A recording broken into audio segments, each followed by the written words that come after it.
Bigla, may malakas na kalabog. Ano ang dumaan? Lintik, bakit siya lumipad? At bakit mayroon siyang ganoong kahangalan na ekspresyon? Mga bobo ba kayong lahat? Kung makakalipad ka, bakit aakyat? Ang mga kabataan ay walang pakiramdam ng martial ethics. Ngunit bakit hindi siya inaatake ng baging? Natutulog ba ang baging o ano? Ngunit pagkatapos ay natigilan sila ng lumingon. Hindi mabilang na mga baging ang walang humpay na umaatake sa matabang lalaki. Hindi lamang siya walang pinsala, kundi umuungol pa nga siya. Ang lalaking ito ay talagang nagtitiis sa mga atake at umaakyat. Tunay na kamangha-mangha ang Sleeping Buddha. Ngunit ito ang nagpagalit sa kanila. Sino ang nagsasama ng pagtulog at pagpasa sa pagsubok sa parehong oras? Maaari pa bang maging mas walang katotohanan ang mga bagay? Ginagamit ni Zhu Huyan ang kapangyarihan ng War God. Umasa ang matabang lalaki sa ganap na depensa, ngunit wala sina Chen Daorang at Luo Qingchen ng mga kakayahang yun. Maaari lamang nilang panoorin ang mga ito na mauna. Bigla, isang nakakasilaw na ilaw ang bumulag kay Chen Daorang. Senior sister, bakit kumikinang ang dibdib mo? Nagkalkaw si Luo Qingchen, kinukuha ang isang scroll mula sa kanyang dibdib. Ito ang mapa na ibinigay ng Haoyu Kingdom noon. Si Chen Daorang, na nakasaksi sa buong proseso, maaari lamang tahimik na magbigay ng thumbs up. Senior sister, hindi mo talaga ako tinuturing na tagalabas. Habang sila ay namangha, bumagsak ang baging ng mabilis. Nagsasaya ang matandang lalaki ng spiritual tomb. Mga bisita, pakiusap pumasok. Ito ang nagpasaya sa kanila. Mga guest chairs. Oo, sa Falling Star Map, maaari mong lampasan ang unang pagsubok at direktang maging unang kandidato na makapasok. Ang lalaking nasa gitnang edad, na hirap umakyat, ay lumuluhan ng kahihiyan. Mayroon pang VIP treatment para sa pagsubok. Napakawalang katarungan nito. Hindi ba nito ginagawa silang mga purong biktima ng kawalan ng katarungan? Sina Luo Qingchen at Chen Daorang, sa gitna ng naiinggit na tingin ng karamihan, dahan-daang umupo sa mga upuan. Kamangha-mangha ang VIP treatment. Senior sister, sulit na sulit ang iyong kabaitan. Sabi ko sa iyo na magiging kapaki-pakinabang ang Falling Star Map. Inisip na ni Chen Daorang ang kanyang tagumpay, ngunit hindi nagtagal ay nagsimula siyang umiyak. Nag-teleport ang matandang lalaki ng spiritual tomb sa likod niya nang mabilis at direkta siyang sinampal, na nagpadapa sa kanya. Lintik, anong ginagawa mo, matanda? VIP ako, alam mo. Sa halip, kinuha niya si Luo Qingchen at direkta siyang lumipad patungo sa pasukan. Maaari lamang magkaroon ng isang VIP. Ang Falling Star Map ay maaari lamang magpapasok ng isang tao. Lintik. Isang tao lang. Bakit hindi mo sinabi kanina? Ang eksenang ito ay nasaksihan ng malas na lalaking nasa gitnang edad. Ang dalawang patuloy na inaabuso ay sa wakas ay nakakita ng isang bagay na masaya. Nararanasan mo rin ito ngayon, sa wakas mayroon ng mas malala ang nararanasan kaysa sa akin. Hindi ka ba mayabang kanina? Ngayon wala ka nang magagawa, di ba? Dahil sa sitwasyon, tanging umakyat na lang si Chen Daorang kasama nila. Ngunit pagdikit pa lang niya sa baging, masakit na masakit. Lumabas na lason pala ang baging, at kung mas bata ka, mas nakakalason ito. Sa sandaling ito, umalangaw ang boses ng matandang lalaki ng spiritual tomb, 100 hininga na lang ang natitirang oras ng pagbukas ng teleportation gate. Natataranta na si Chen Daorang. Ngayon ay ipapahiya na niya ang patriarka. Ano ang magagawa para mahabol sila sa ganoong maikling panahon? Bigla, may lumabas na pagbabago mula sa lupa, at isang napakakapal na spiritual energy ang lumabas. Ang nagalit na matandang lalaki ng spiritual tomb, na nagmamasid, ay nagliliyab sa galit. Ipinaliwanag ko lang ang mga patakaran. At nang ahas ka pang maglabas ng ganoong kapal na spiritual energy. Ito ang pinakamalaking kawalang galang sa spiritual clan. Nang hindi na naghihintay na kumilos siya, hindi mabilang na mga baging ang sumusugod patungo kay Chen Daorang. Ito pala ang galaw na partikular na inihanda ng malas na lalaking nasa gitnang edad para sa kanyang mga kalaban. Nang ahas na patayin si Hanma Yujiro. Ngayon naman ikaw, lubhang bumagsak na ang puso ni Chen Daorang. Mamamatay na ba siya rito? Bigla, isang buhok ang lumutang, at mula rito ay lumabas ang isang boses na tila banal na kapangyarihan. Ikaw na bastos na hanggal, paano mo nang ahas na atakehin ang aking junior gamit ang walang kwentang damong ito? Sa susunod na sandali, ang magaan na lumulutang na buhok na ito ay sumabog na may walang kapantay na kapangyarihan, tulad ng walang kapantay na hampas, direktang pinutol ang baging sa kalahati sa baywang, ang kapangyarihan nito ay bomb-alot sa buong eksena, nakagulat sa lahat ng naroroon. Tulala na si Chen Daorang, at bumagsak ang baging na may malakas na tunog. Pagkatapos ng lahat ng pagsisikap na umakyat ng matagal, bumagsak lang ng ganoon. Hindi mapigilan ng malas na lalaking nasa gitnang edad na makaramdam ng kalungkutan at gusto niyang umiyak.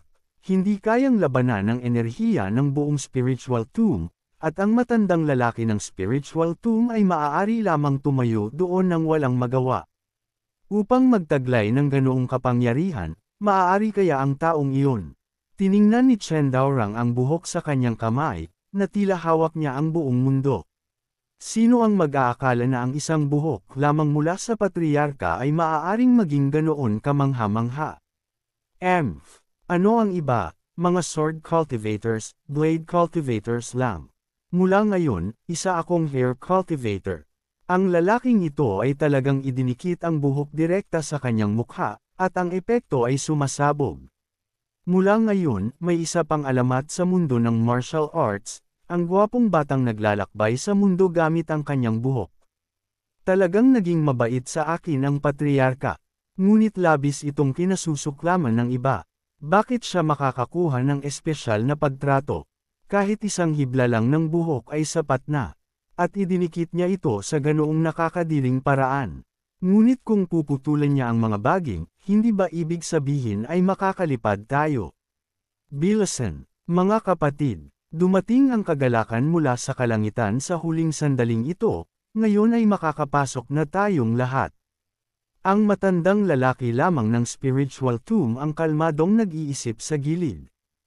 Hindi ito posible. Sa pagkakataong ito, tila nakakita siya ng pamilyar na kapangyarihan.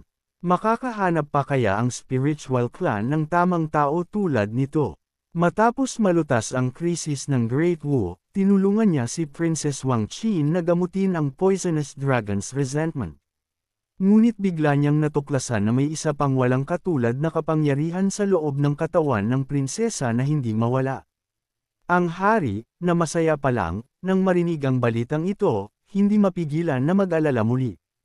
Ipinaliwanag ni Chen Zuan, ang kapangyarihang ito ay hindi lamang napakabahala, kundi patuloy ring nagbabanta sa buhay ni Wang Qin. Bukod sa Great Zhou, sino pa ang makakapagkalat ng lason na ito sa Hongming Continent? Natatakot ako na wala ng iba pang may kakayahan.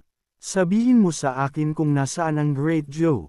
Hindi nagatubili ang patriarka, agad na kumilos patungo sa teritoryo ng Great Zhou, nagsimula sa isang makapangyarihang palad ng kapangyarihan ng mga batas. Ako ang Supreme Heavenly Emperor. Ang naglason sa aking inapo, Wang Qin, bilasan at lumabas at humingi ng tawad. Kung hindi, pupuksain ko ang Great Zhou.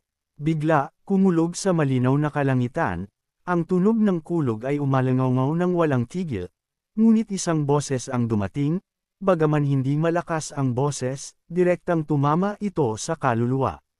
Supreme Heavenly Emperor, kahit patayin mo ako, hindi mo magagamot ang iyong inapo. Kapag nalasan na ito, kahit ako ay walang magagawa. Agad na nagalit si Chen Zuan. Kung gayon ay malilibing ka kasama ang Great Zhou. Minanipyala ang kapangyarihan ng mga batas, na sumasaklaw sa buong bansa ng Great Zhou. Direktang bumaba. Bigla, isang lilang ilaw ang sumulpot mula sa lupa, talagang dinurog ang kapangyarihan ng mga batas ni Chen Zuan. Hindi pa nakatagpo si Chen Zuan ng ganoong sitwasyon, nalilito pa rin, narinig niya muli ang boses na iyon. Supreme Heavenly Emperor, Tila hindi mo pa nauunawaan ang sitwasyon. Ngayon ang taong dapat mong alalahanin na mapapatay ay hindi ako, kundi ikaw. Chen Zuan. Sa sandaling ito, pakiramdam ni Chen Zuan ay nasa walang hanggang impyerno siya, direktang nagiging pula ang sistema. Babala, babala, host. Ang nilalang na ito ay may kapangyarihang patayin ka. Huwag kang magpadalos-dalos. Sabay-sabay na nag-trigger ng isang misyon na may mataas na kahirapan, agad na bumukas ang Trial 6. Ang tagumpay ay magpapahintulot sa iyo na magpatuloy sa susunod na kontinente. Ang pagkabigo ay magreresulta sa malaking pinsala sa host at sa Hongmeng Continent. Nilalamigan si Chen Zuan sa gulat. Kayang patayin ako ng bagay na ito. Kung mabaigo ako, mamamatay ang mga nilalang sa kontinente. Ngunit ang Supreme Heavenly Emperor, walang talo sa loob ng 10,000 taon. Paano siya matatakot sa hindi kilalang taong ito? Direkta niyang tinanong, sino ka? Bakit mo sasaktan ng isang bata? Gusto mo pa bang sirain ang kontinenteng ito? Ang reaksyon ni Chen Zuan ay nagulat din sa kanya. Sa kawalan ng anumang impormasyon, kaya niyang hulaan ang kanyang plano. Ngunit kung sino ako ay hindi mahalaga. Ang mahalaga ay magsisimula na ang isang bagong panahon ng 10,000 taon, darating ang mga natural na sakuna. At pagkatapos ay sisirain ko ang selyo at bibigyan ko kayong lahat ng malaking regalo, makikita ng lahat ang aking tunay na anyo, at matatakot sa aking makapangyarihang pangalan. Supreme Heavenly Emperor, mayroon akong kutob, marahil ikaw ang magiging tanging makakapigil sa aking plano. O marahil ay magiging scapegoat ka para sa buong kontinente. Sa kasamaang palad, hindi kita kayang patayin ngayon, ngunit maglulunsad ako ng atake sa buong kontinente sa susunod. Mapipigilan mo ba ako? Si Chen Zuan, na nag-iisip, ay nakita ang isang system prompt. Ito ang mga nilalang na umiral mula pa sa kapanganakan ng kontinenteng ito. Host, huwag mong maliitin. Ngunit mas lalo lamang itong nagpalito kay Chen Zuan. Siya ay nasa Hongmeng Continent sa loob ng 200,000 taon, ngunit mayroon pa ring mga nilalang na mas matanda sa kanya. Gayunpaman, mabilis siyang nakahinga ng maluwag. Nakabawi na ang sistema, sino pa ang dapat niyang katakutan? Ngunit kailangan ko bang maghintay hanggang sa bagong panahon? Magaling, pupuksain kita noon. Napakabuti. Inaasahan kong makikipaglaban sa iyo. Supreme Heavenly Emperor, bagaman ang kabanatang ito ay natapos na, hindi pa natagpuan ang antidote. Maaari lamang tayong bumalik sa Great Wu sa ngayon. Ang batang babaeng ito ay 4 na taong gulang pa lamang, ngunit kailangan niyang pasanin ang mabigat na responsibilidad ng pagprotekta sa bansa. Sa pagmamasid sa mga batang kasing edad na lumalaki sa ilalim ng pagmamahal ng kanilang ama, maaari lamang siyang magtiwala kay Little Ching sa kanyang mga bisig. Kahit na siya ay puno ng mga sugat mula sa pang-araw-araw na pagsasanay, hindi siya makakapagpahinga. Lahat ng natatanggap niya ay mga saway, lahat dahil ipinanganak siya sa pamilya ng imperyo. Ang huling natitirang dugo ng imperyo, kailangan niyang matutunan ang kapangyarihan ng Dragon Vein upang protektahan ang nanganganib na bansa. Ngunit kahit na ganoon, hindi pa rin ito sapat. Ang kanyang tanging kalaro, si Little Ching, ay kinuha rin. Ang naghihintay sa kanya ay mas mahigpit lamang na pagsasanay, at ang patuloy na gastos ng pagdadala ng kapangyarihan ng Dragon Vein. Ang kanyang katawan ay unti-unting nasisira. At si Little Ching ay maaari lamang tahimik na basbasan siya. Pagkaraan ng 3 taon, namatay si Little Ching dahil sa labis na pag-aalala para kay Wang Qin. At ang 6 na taong gulang na si Wang Qin, na naubos ang kapangyarihan ng Dragon Vein, at nahawaan na ng Poisonous Dragon Grudge ng Great Zhou, ay may napakakaunting natitirang buhay. Nakatitig siya ng Blanca sa namatay na si Little Ching, Prime Minister, bago mamatay si Wang Qin. Gusto niyang ilibing si Little Ching, ngunit ang natanggap lamang niya ay pagtanggi. Nagpadala na ang Great Zhou ng mga tao upang salakayin ang Royal Palace. Umaasa ang mga tao ng Great Wu sa iyong kaligtasan. Kahit na kamatayan ang kapalit, kailangan mong iligtas ang Great Wu. Huwag mong isipin na maaari mong itigil ang pakikipaglaban para sa Great Wu dahil lang sa mamamatay ka. Umiiral ka para sa Great Wu, dapat mong. Bago matapos ang pangungusap, agad na napatay ang Prime Minister sa isang pagsabog. Muli, iniwan si Wang Qi na mag-isa. Sa pagtingin sa bangkay ng Prime Minister, tanging walang hanggang kalungkutan ang nananatili.